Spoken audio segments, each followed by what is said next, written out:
Teño aquí un comentario, que iso que falaba eu do cinismo ilustrado, non? Estas persoas de agora que teñen o discurso, temos ademais léxico, eh, pero, ao final non valoran, e hai ata un autodesprezo, non? Porque unha persoa que ten un bo discurso e que sabe, de moral e de todo isto, e ao mesmo tempo di: dá igual".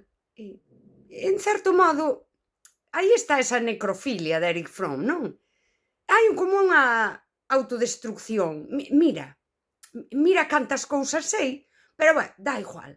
Pois este comentario é, este discurso que podemos ver hoxe neses, cínicos ilustrados.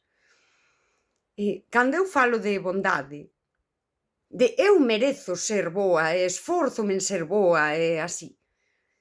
Desde moita análise, non sei se esta persoa acaba de chegar aquí, ao mellor non viu que eu, bueno, penso moito, pero o comentario di: "Cada quen ofrece o que ten. Uns poñen a meixela para receber e outros baten para merecer. Ambos sentirán que os seus actos son lóxicos e sinceros". E aquí parece que está poñendo a bondade como, isto de pór a faceira para que che dean nela. Eu xa lle contestei, non entendeches do que falo. A bondade non vai diso. A persoa boa non é unha persoa sumisa. A persoa boa, ten potencia vital e quere facer o ben. A persoa boa ama a vida.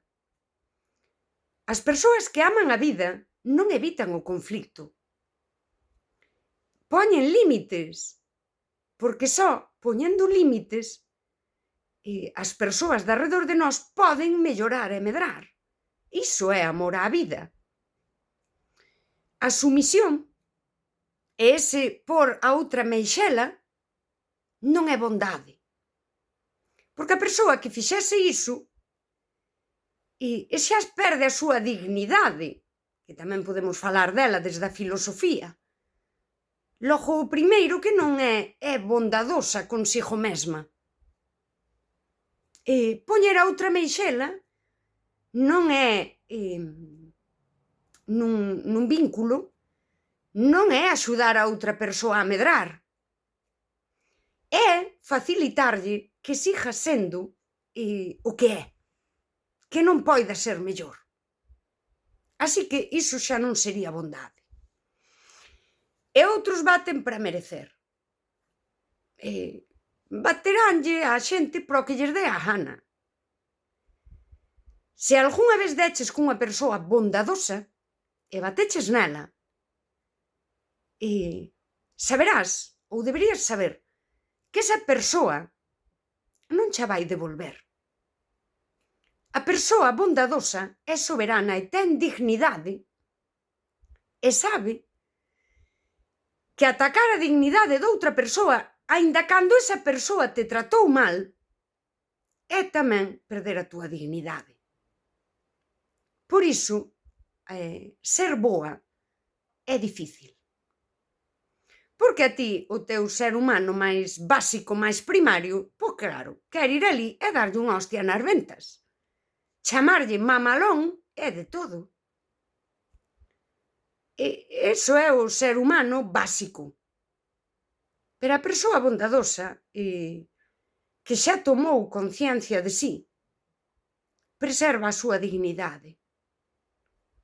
Por moito que merezas, non cho vai dar. E despois di: ti decides con quen facelos. Bueno, hasta aquí vouche dar a razón. Pero vouche advertir que haxa persoas que aguanten a túa maldade, as túas faltas de respeto, a túa irresponsabilidade sobre ti mesmo, sobre os teus actos, que sempre afectan as persoas que están de arredor de ti, que cho aguanten, non te convirte nunha boa persoa. podes estar rodeado de moitas persoas que poñen a outra meixela, que son sumisas, que se someten a ti, que se adaptan a ti, e que che permiten ser esa crianza adulta. Mas esas persoas non son mellores que a ti. Son outras crianzas que o manexan de outra maneira. Efectivamente, hai xente que lle gusta bater nas outras persoas para merecer. Bueno, xente con xente, dicía o Pesco.